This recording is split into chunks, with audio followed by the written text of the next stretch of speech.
अजन्नकान्ता समक्ष वसदामपकृत्य स्वभक्ति त्यक्तत्रवस्य फलवद्यजुगुप्सितस्य यच्छामि कालैव कर्तुरलङ्घ्य वीर्यः एवं क्षिपन्धनुषि सन्धितमुत्सगर्जबाणं स्ववज्रमिव ध्रुवयं बिभेद सोऽसृग्वमन्दसमुखैर्निपतद्विमानब्दाहीति जल्पति जने सुकृति वरिक्ता। रामचंद्र ने कहा, अरे रावण, परदार अपहरण करके अपने आप को बड़ा सिद्ध करना तुम चाहते हो। तुम इस प्रकार बड़े नहीं बन सकते। तुम अधम हो, अधमाधम हो, उसका परिणाम अब सामने आएगा, समझ जाओ।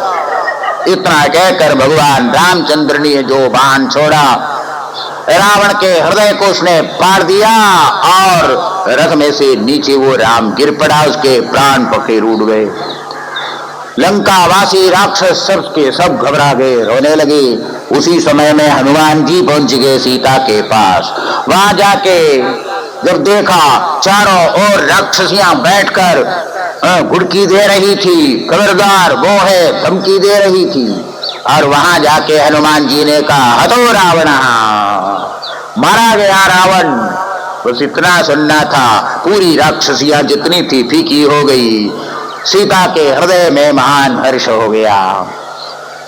हनुमान जी ने कहा, 1 वर्ष से ये राक्षसियां आपको तंग कर रही हैं, मेरी ऐसी इच्छा है सबको मरोड़ डालो इस समय में। इसका प्रतिकार इनको मिलना ही चाहिए, दंड मिलना चाहिए।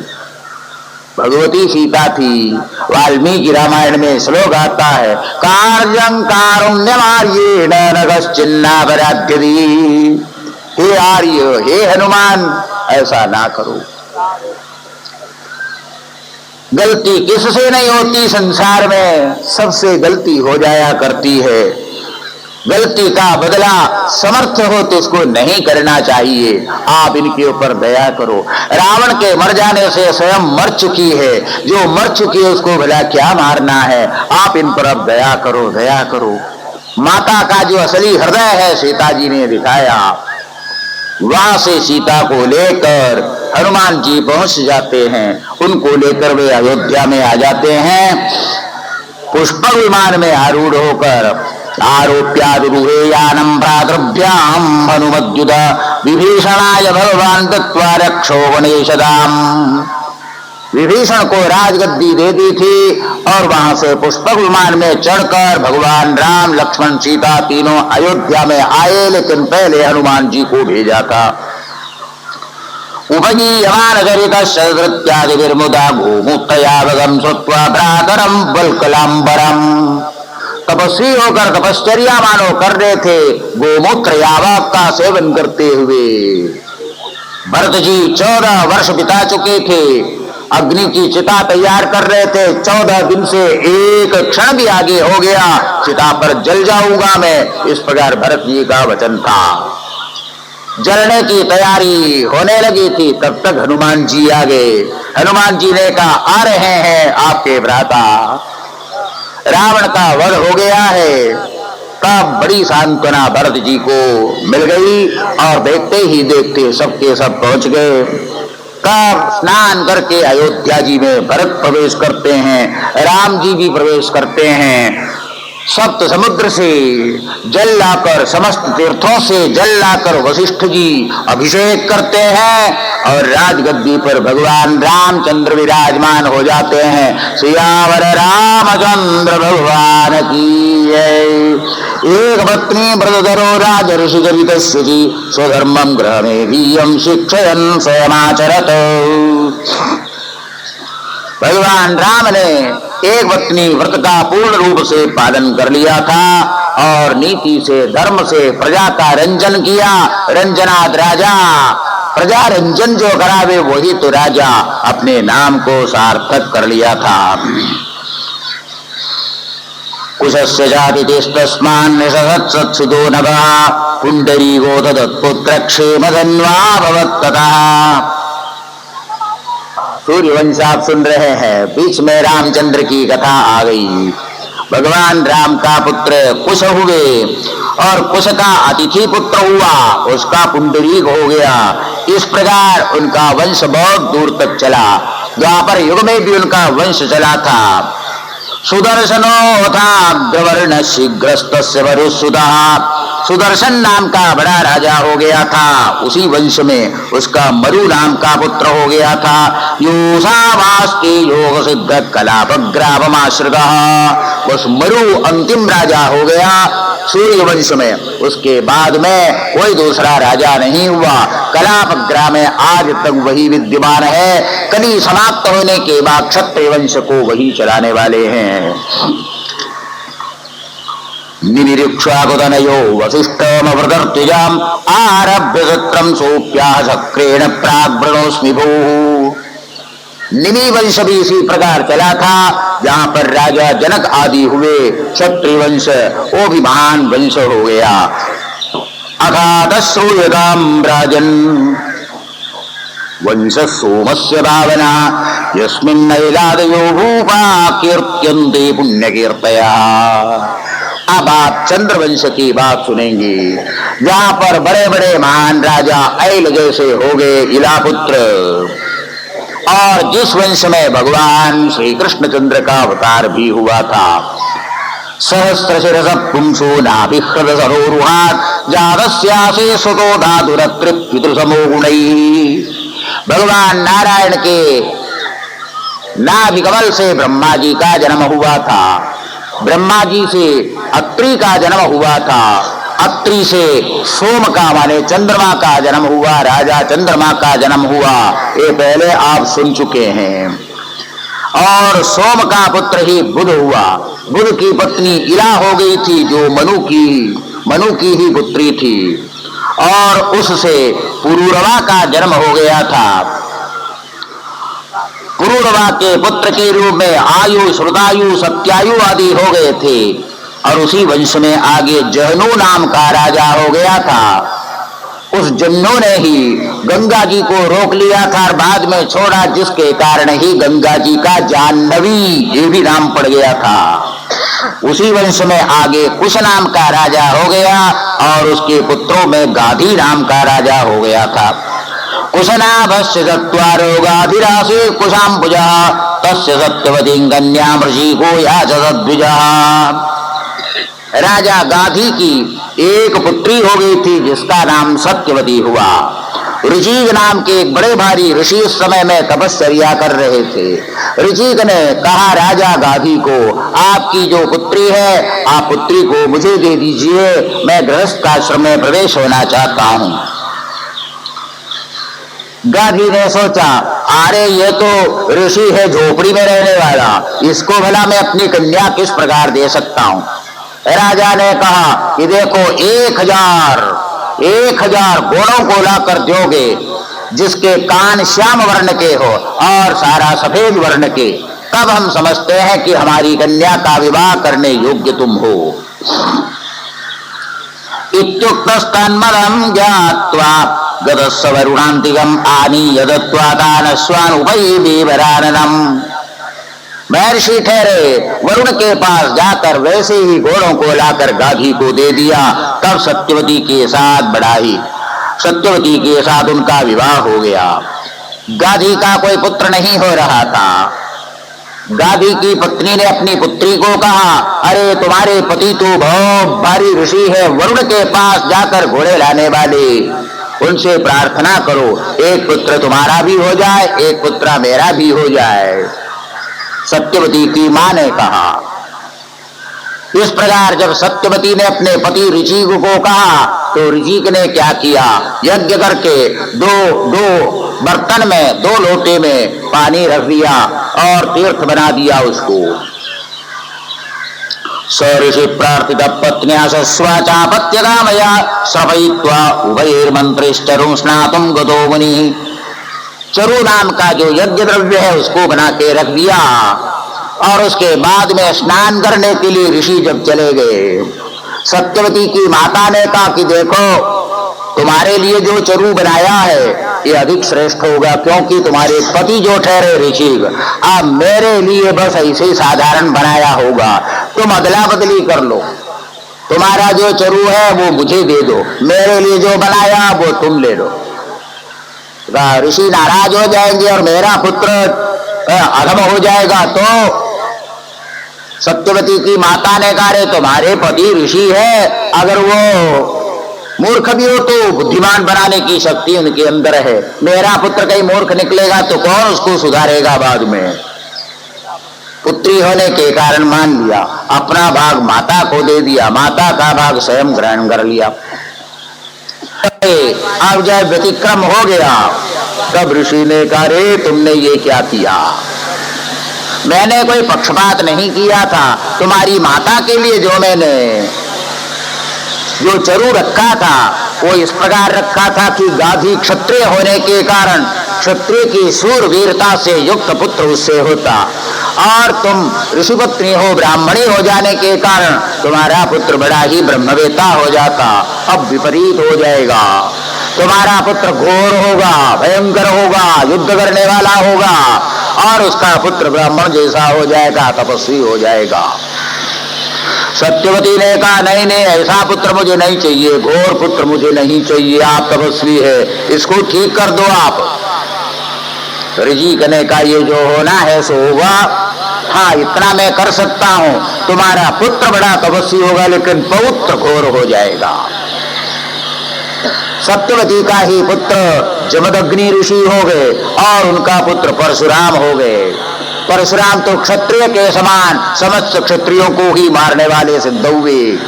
और इधर उनकी माता से जो पुत्र हुआ गाधी का पुत्र, वो गाधी का पुत्र ही विश्वामित्र हो गए।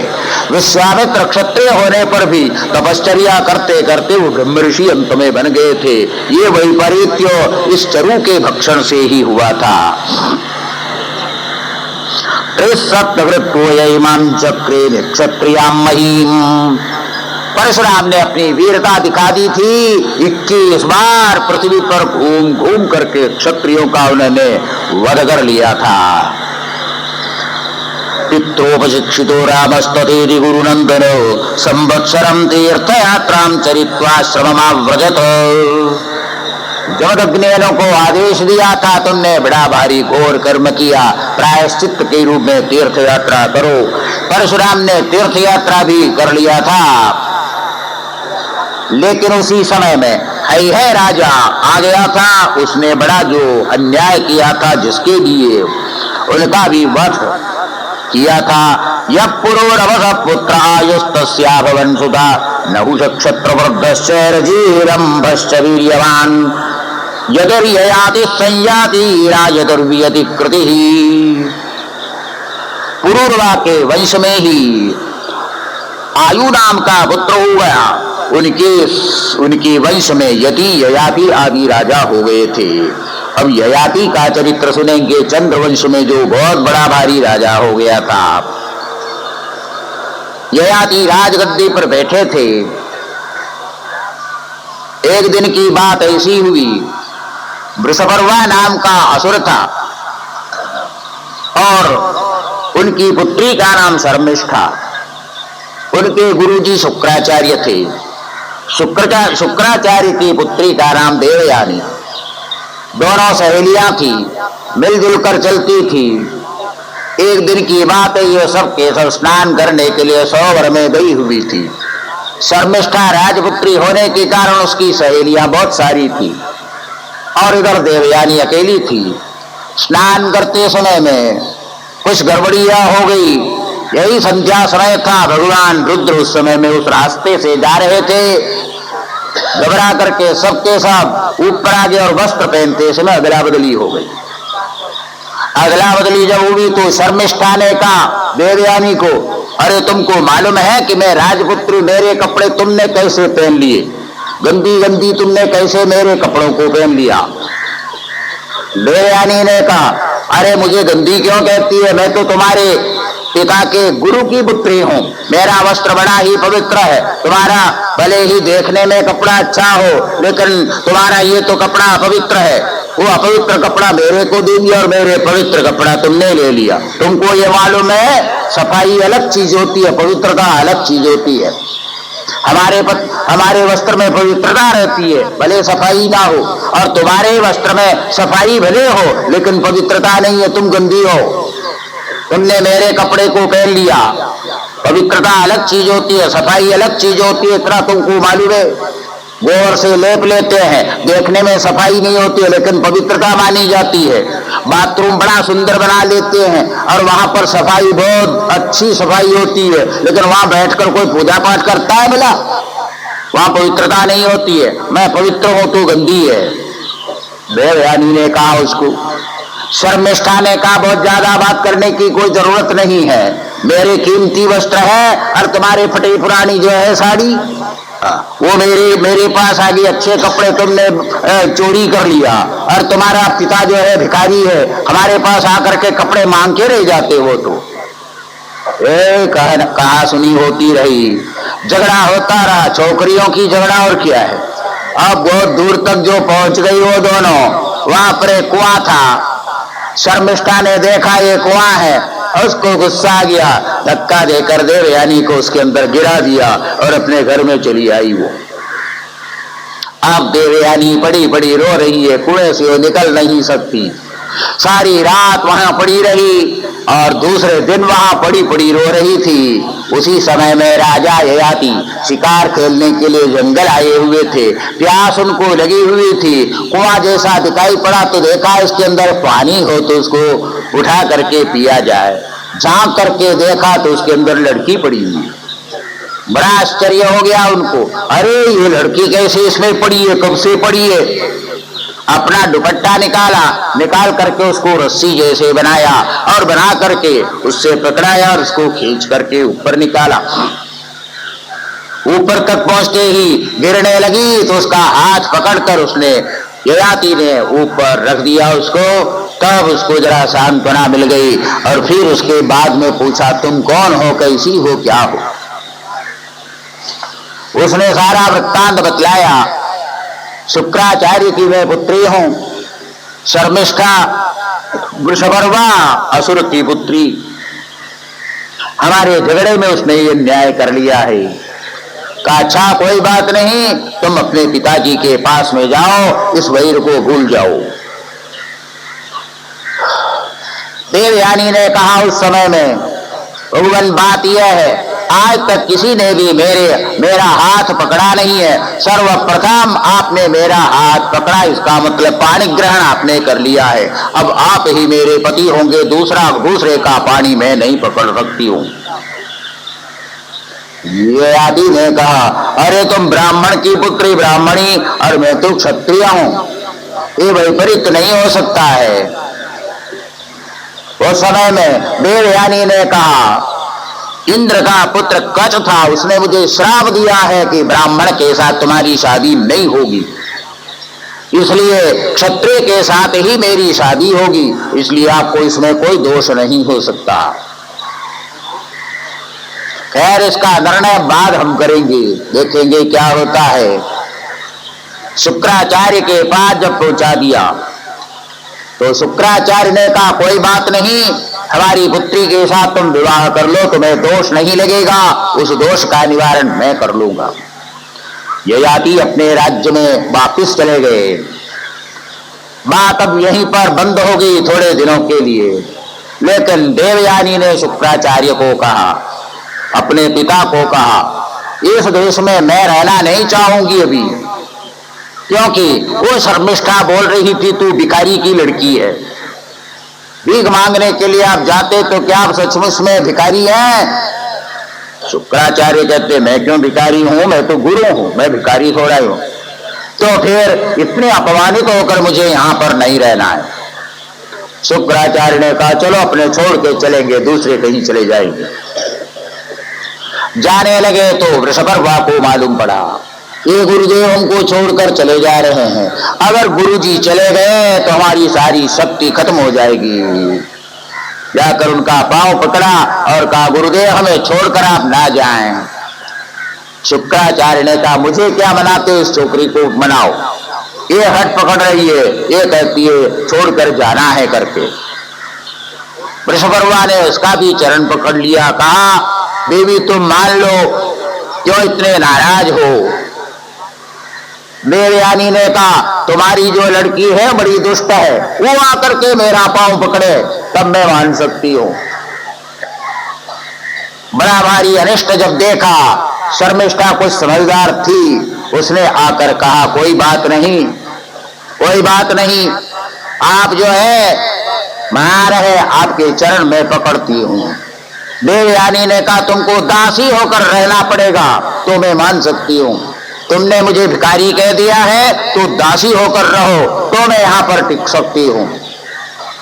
आखिर वो भी स्वीकार हो गया, शर्मिष्ठा को दासी बना दिया। इधर ययाति को बुला करके शुक्राचार्य ने देवयानी का विवाह उनके साथ कर लिया और दासी के रूप में शर्मिष्ठा को उसके साथ भेज दिया। जाते समय में शुक्राचार्य ने कहा कि देखो शर्मिष्ठा राजपुत्री है समझ करके कोई ऐसा व्यवहार नहीं करना जिससे देवयानी की बराबरी हो जाए, इतना याद रख लेना। इधर देवयानी गई ययाति के यहाँ पर, शर्मिष्ठा दासी के रूप में पहुंच गई। देवयानी की दो पुत्र हो गए, यदुंचतुर्वसुंचैव देवयानी विजायत, यदु और तुर्वसु दो पुत्र हो गए। एक दिन शर्मिष्ठा ने ययाति के पास जाकर कहा कि हे राजन, मैं सचमुच में कोई दासी हूं नहीं, दासी जबरदस्ती मुझे बना दिया गया है, वृषपर्वा की मैं पुत्री हूं। हे राजन, मुझे भी पुत्र की अभिलाषा होती है, आपकी दया मुझ पर भी होनी चाहिए, एक स्त्री को इस प्रकार अनाथ छोड़ देना ये उचित नहीं। ययाति ने कहा कोई बात नहीं, तुमको भी पुत्र हो जाएगा। द्रुह्यम चानं च पूरुं च शर्मिष्ठा वार्षपर्वणि, द्रुह्यूत, अनु और पुरु ऐसे तीन पुत्र शर्मिष्ठा के विवाद में हो गए, लेकिन देवयानी को इस बात की कोई खबर नहीं। एक दिन देवयानी शर्मिष्ठा के घर पहुंच गई, वहां जाके देखा तो तीन लड़के खेल रहे थे। उसको आश्चर्य हो गया, ये तीन लड़के कहां से आगे खेलने के लिए। लड़कों से पूछा, अरे लड़कों, तुम्हारे माता पिता कौन है? लड़के तो सीधे साधे होते, उन लोगों ने बतलाया हमारी शर्मिष्ठा है। अरे शर्मिष्ठा की शादी हुई नहीं है, उसके लड़के कैसे हो गए? पिता कौन है तुम्हारे? अरे हमारे पिता तो राजा ययाति है। उसने समझ लिया, देवयानी ने समझ लिया कि राजा ने मेरे साथ कपट कर लिया है और शर्मिष्ठा को भी अपनी पत्नी बना दिया है। नाराज होकर के उसी समय में वहां से वो निकल पड़ी अपने पिता के घर की ओर। जब ययाति को पता चला तब उससे दौड़ दौड़ कर वो भी वहां पर पहुंच गए शुक्राचार्य के पास। शुक्राचार्य ने कहा, अरे ययाति, तुमको मैंने कहा था मेरी पुत्री देवयानी की बराबरी नहीं करना इसके साथ, और तुमने कर लिया। जाओ, मैं श्राप देता तो बूढ़ा हो जाओ। बस इतना श्राप जब दे दिया, ययाति पांव पकड़कर रोने लग गया। तब उन्होंने कहा, देखो, तुम्हारे पुत्रों में कोई अपनी जवानी देने के लिए तैयार हो जाए तो तुम युवा हो सकते हो, नहीं तो बूढ़े होकर के तुमको आज से ही बूढ़े होकर फिर मरना पड़ेगा। देवयानी के साथ फिर वे पहुंच तो गए अपने राज्य में। ययाति पहुंच गया, बुढ़ापा ने आकर घेर लिया था। 5 उनके पुत्र थे, यदु, तुर्वसु, द्रुह्यु, अनु और पुरु। 5 जवान हो चुके थे। ययाति ने यदु को पहले कहा कि हे यदु, देखो, तुम्हारे नारा ने मुझे ऐसा श्राप दे दिया है जिससे मैं बूढ़ा हो चुका हूं, तुम अपनी जवानी मुझे दे दो, तुम्हें जवान हो सकता हूं। यदु ने कहा, पिताजी, अभी आपको तपस्या करने का समय आ गया है, मैं तो अभी जवान हूं, मैं संसार में रहूंगा कि मैं बूढ़ा होकर के तपस्या करूंगा? मेरी जवानी को लेकर आप संसार में रहना चाहते, ये उचित नहीं। उसके बाद में तुर्वसु को कहा, तुर्वसु ने भी यही बात कही। और जो 3 थे दूसरे, द्रुह्यु, अनु, उन लोगों ने भी जवाब दे दिया।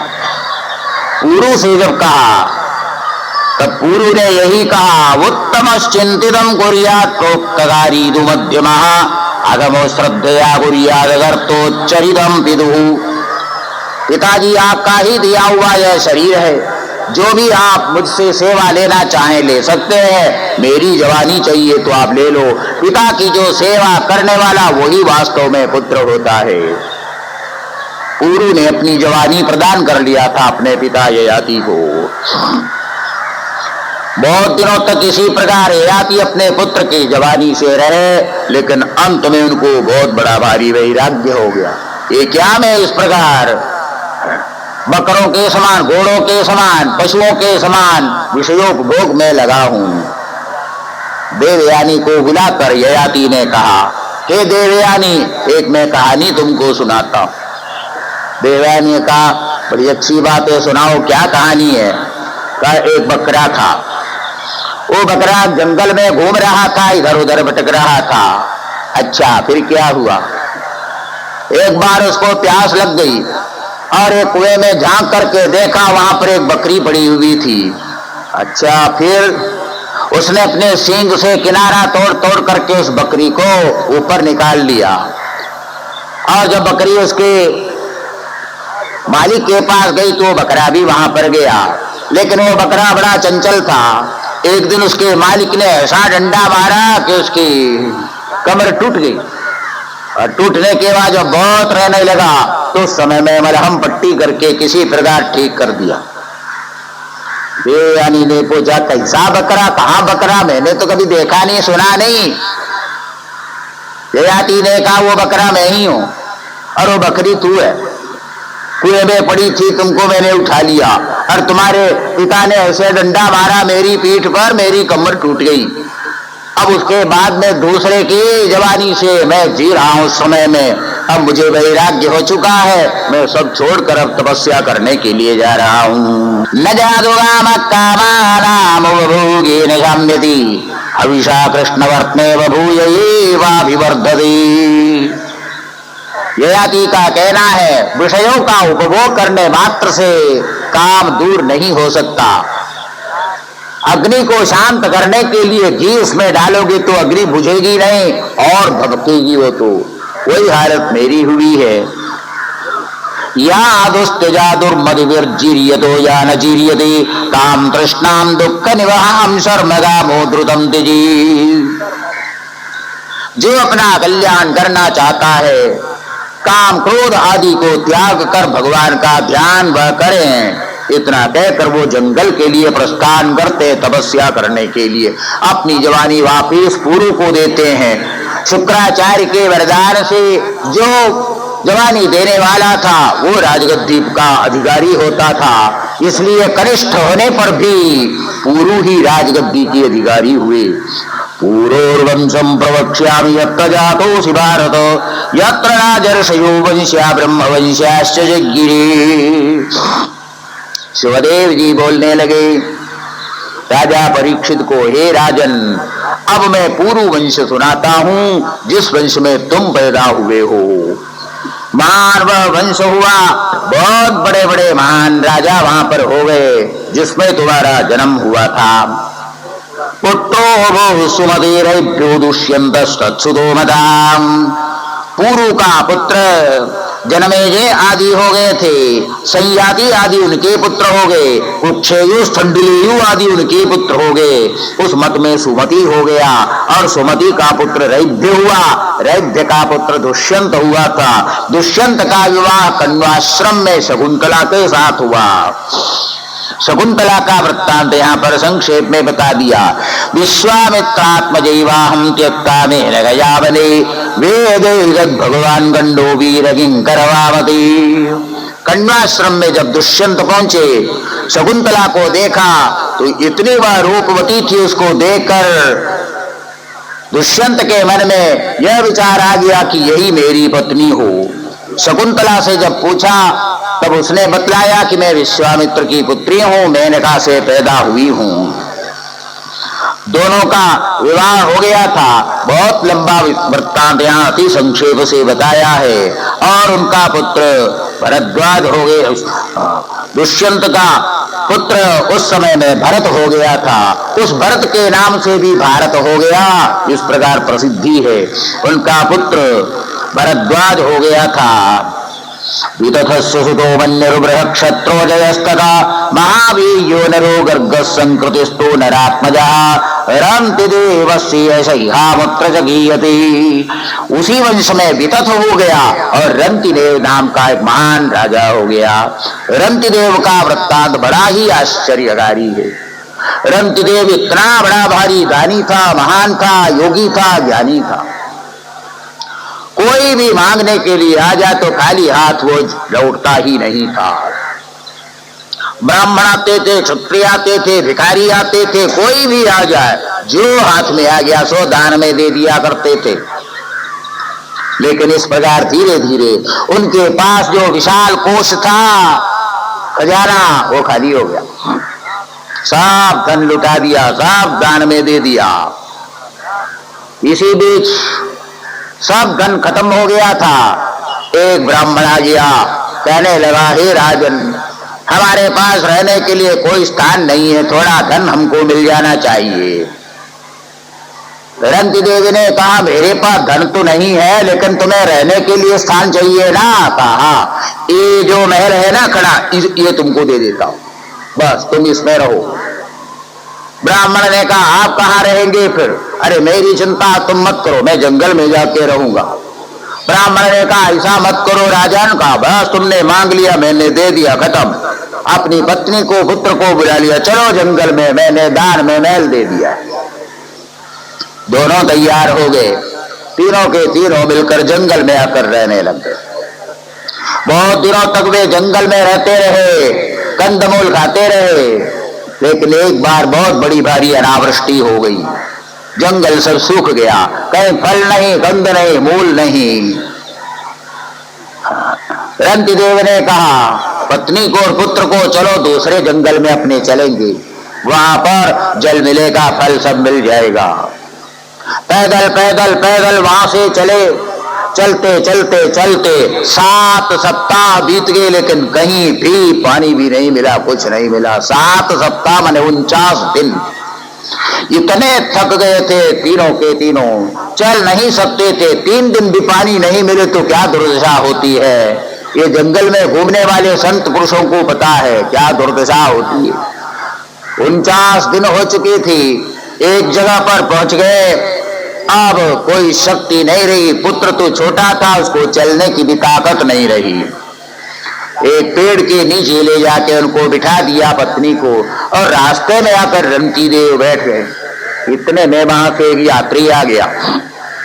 यात्री ने देखा, अरे चेहरा इसका तो ऐसा दिखता बड़ा तेजस्वी राजा जैसे, और लेकिन उसके कपड़े उपड़े सब कुछ है ही नहीं, फटे पुराने पहने हुए हैं। बड़ी दया उसको आ गई। उसने पूछा, आप कौन है? रंतिदेव ने कहा, मैं कौन हूं, मैं क्या बता सकता हूं। तो आपको क्या चाहिए? भोजन चाहिए? कहा, भोजन की तो जरूरत, तुम्हें भोजन लाया हूं, आप ले लीजिए। मैं यात्री हूं, यात्रा के समय में दूर से भोजन लेके आ रहा हूं, आप ले लीजिए। कहा, तुम आप क्या खाएंगे फिर? यात्री ने कहा, मेरी चिंता आप ना कीजिए, मुझे यहाँ से जाना है अमुक गांव में, वहां जाने पर सब कुछ मुझे मिल जाएगा। जो भोजन लेकर वो आया था, भोजन दे दिया, और घड़े में पानी था, वो भी दे दिया। रंतिदेव ने कहा, भगवान की ये बड़ी कृपा है, यात्री के रूप में शायद स्वयं भगवान ही आए ऐसा लगता है। पानी लेकर, भोजन लेकर अपनी पत्नी और पुत्र के पास वो पहुंचे। यात्री तो चला गया। बड़ी प्रसन्नता के साथ तीनों ने अपना भोजन बांट लिया। के बाद खाने के लिए जो ही बैठे, इतने में एक ब्राह्मण वहां पर आ गया। ब्राह्मण ने कहा, जय हो राजन, जय हो राजन, ब्राह्मण 3 दिन से भूखा है, थोड़ा भोजन मिल जाए तो बड़ा उपकार हो जाएगा। रंतिदेव ने कभी किसी को वापस भेजा नहीं था, अपना जो भाग था सीधा उठा करके ब्राह्मण को दे दिया। आप भोजन करे, बड़े प्रेम से भोजन किया, पानी पिलाया और ब्राह्मण चला गया। उसके बाद में 2 भाग रह गए थे, चलो यही खा लेंगे अपने मिल करके। अब उसको बांटने की तैयारी थी। इतने में एक शूद्र वहां पर आ गया और बोलने लगा, जय हो राजन, जय हो राजन, राजन बड़ी भूख लगी, बड़ी भूख लगी, 15 दिन से भोजन नहीं मिला है, अनावृष्टि हो गई है, कहीं कंद नहीं, कहीं मूल नहीं, कहीं फल नहीं, कुछ मिला नहीं, थोड़ा भोजन मिल जाना चाहिए। पत्नी की ओर देखा, पत्नी ने कहा दो मेरा भाग इसको दे दो। बस पत्नी ने अपना भाग दे दिया, पानी पिला दिया, शूद्र भी चला गया। चलो पुत्र का भाग बचा हुआ है, इससे काम चल जाएगा। बांटने की तैयारी जो ही की, इतने में एक शूद्र, एक चांडाल आ गया वहां पर। जय हो राजन, जय हो राजन, 21 दिन से भोजन नहीं मिला है, थोड़ा भोजन हमको मिल जाए तो अच्छा है, नहीं तो मर जाएगा, ये चांडाल मर जाएगा, रक्षा करो, रक्षा करो। पुत्र की ओर देखा तो पुत्र ने कहा पिताजी अब मेरा भी भाग दे दीजिए। जो पुत्र का भाग तीसरा था वो भी उस चांडाल के लिए दे दिया। उन लोगों ने सोचा घड़े में पानी है, पानी पी करके जीवन को बचा लेंगे। चांडाल ने भोजन खा लिया। उसके बाद में चांडाल ने कहा मेरे साथ में देखो ये 3-4 कुत्ते हैं, बड़े प्यासे हैं, राजन थोड़ा पानी इनको मिल जाए तो बड़ा अच्छा होगा, आपकी बड़ी कृपा होगी। राजा ने सोचा कुछ बचने वाला अब नहीं है, पूरा घड़ा उठा करके दे दिया, पियो पिलाओ। पी करके वो चांडाल भी चला गया। उसके बाद में रंतिदेव ने कहा ना तुम्हारे अंदर चलने की शक्ति है, ना मेरे अंदर हिलने की शक्ति है, तीनों बैठो, भगवान का भजन करो, ध्यान करो, परमात्मा को प्राप्त हो जाएंगे। प्राण अभी निकलने ही वाले हैं, ज्यादा समय नहीं है, एकदम ध्यान में बैठ जाओ। तीनों के तीनों अपनी आंख बंद करके बैठे हुए हैं। थोड़ी देर के बाद आवाज आई, हे रंती देव। अब रंती देव घबरा गए, कोई मांगने वाला और आया मालूम पड़ता है। आंख खोलेंगे तो मेरे पास कुछ है ही नहीं देने के लिए। रंती देव ने अपनी आंख खोली नहीं। दोबारा आवाज आ गई, हे रंती देव आंख खोलो, हमें तो देखो। रंती देव ने आंख खोली नहीं। रंती देव ने कहा कोई मांगे और मैं ना दूं, मेरा सारा व्रत जीवन खत्म हो जाएगा। आंख खोली नहीं। तीसरी बार फिर आवाज आई, हे रंती देव खाली तुम हमें देख लो, एक बार दर्शन दो और कुछ नहीं चाहिए हमें, सिर्फ मुझे हमें दर्शन दो, हमें देख लो एक बार अपनी करुणा दृष्टि से, और कुछ हमें नहीं चाहिए। हमारा इसी में बड़ा भारी उपकार हो जाएगा। रंती देव ने सोचा आंख खोलकर देखने में अगर इनका उपकार होता हो उतना क्यों न कर लूं। रंती देव ने आंख खोल करके देखा, आंख खुली तो खुली ही रह गई। सामने खड़े हैं ब्रह्मा विष्णु महेश्वर तीनों। बड़ा ही आश्चर्य हुआ रंती देव को। रंती देव ने कहा भला आप कैसे आ गए? उस समय में ब्रह्मा जी ने कहा ब्राह्मण के रूप में मैं ही आया था, और शूद्र के रूप में विष्णु आए थे, और चांडाल के रूप में भगवान शंकर आए थे, कुत्तों के रूप में ये स्वयं वेद भगवान आए थे। रंती देव तुम्हारे समान कोई परोपकारी संसार में आज तक हुआ नहीं, और भविष्य की बात तो भविष्य ही बता सकता है। बोलो तुम्हें क्या वरदान चाहिए? तीनों वरदान देने वाले हम उपस्थित है। तुम्हारे समान कोई महान पुरुष आज तक हमने देखा नहीं। तस्य त्रिभुवनाधीशा फलदा फलविच्छदाम आत्मानं दर्शयान चक्रो माया विष्णु विनिर्मिता। हाथ जोड़कर रंती देव ने कहा भगवान मेरे हृदय में कोई अभिलाषा नहीं, बस यही, यदि आपकी ऐसी कृपा हो मुझे ये वरदान दीजिए। नगामयी हम गतिमेश्वरात् पराम अष्टर्धियुक्ताम अपुनर्भवम वा आर्तिम प्रवद्देहभाजाम अंतस्थितो येन भवन्त्य दुःखाः। भगवान मुझे किसी गति की इच्छा नहीं, स्वर्ग की इच्छा नहीं, लोक लोकांतर की अभिलाषा नहीं, धन वैभव की इच्छा नहीं, भोगों की भी मेरी कोई कामना नहीं। मैं यही चाहता हूँ, संसार में सब दुखी हैं, मैं उनके हृदय में प्रविष्ट होकर बैठूं और उन सब के दुख को अकेला मैं ही भोग लूं और सब प्राणी सुखी हो जाए। बस यही वरदान आप यदि दे सकते हैं तो दीजिए। ब्रह्मा विष्णु महेश्वर ने कहा, हे रंती देव, सब लोग अपने अपने कर्म का फल भोगते हैं, एक के कर्म का फल दूसरा भोगता नहीं। बस प्रभु आपके चरणों में मेरी भक्ति और कुछ मुझे नहीं चाहिए।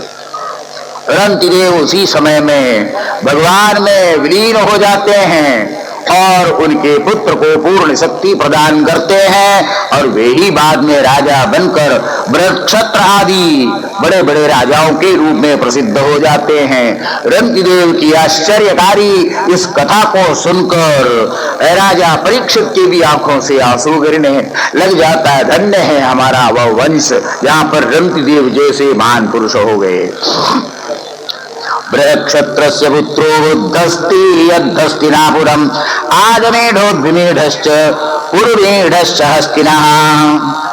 बृहक्षत्र नाम का राजा उसने हो गया, बाद में हस्ती नाम का राजा जिसने हस्तिनापुर को बसाया था।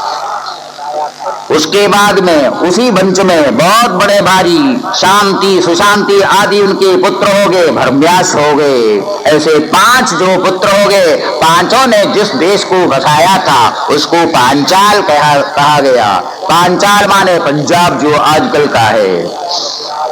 भरम्यास्वप्राह पुत्रा में पंचानाम रक्षणायै विषयाणामलमिदे इति पंचाल संगीता। उस पंचाल के पुत्र के रूप में आगे द्रुपद हो गए थे और द्रुपद की पुत्री द्रौपदी हो गई थी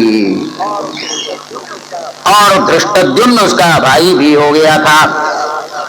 बृहद्रदा कुशाग्रो भूधृषभस्तस्य तत्सदा यज्ञे सत्येतो भक्त्यं पुष्पवान तत्सुदो वही। उसी वंश में आगे फिर देवापी हो गए, शंतनु हो गए, वाग्लीग हो गए। शंतनु का ही पुत्र भीष्म पितामह हुए थे और भीष्म पितामह का विवाह नहीं हुआ, वे तो नित्य ब्रह्मचारी हो गए। देवापिर योगमास्थाय कलापग्राममाश्रिता। देवापी आज भी तपस्या करते हुए रहते हैं। चित्रवीर विचित्रार्जुन के सत्यवती में 2 पुत्र शंतनु के हुए थे। अंबा अंबालिका आदि उनकी पत्नी हुई थी। उसी में से धृतराष्ट्र का जन्म हुआ था। धृतराष्ट्र से दुर्योधन आदि 100 पुत्र हो गए। दुश्शला नाम की एक कन्या भी हो गई थी और उन्हीं के पुत्र के रूप में पांडु हुए थे। पांडु के पुत्र 5 हो गए थे, युधिष्ठिर, भीम, अर्जुन, नकुल, सहदेव। अर्जुन के पुत्र के रूप में अभिमन्यु हो गए। हे राजन, उसी अभिमन्यु के पुत्र तुम मेरे सामने बैठे हुए हो, तुम अभिमन्यु के पुत्र हो। तुम्हारे पुत्र जनमेजय आदि है, ये तुम्हारी पुत्र परंपरा आगे चलती रहेगी। आगे बृहद्रथ नाम का राजा होगा, वही अंतिम राजा होगा।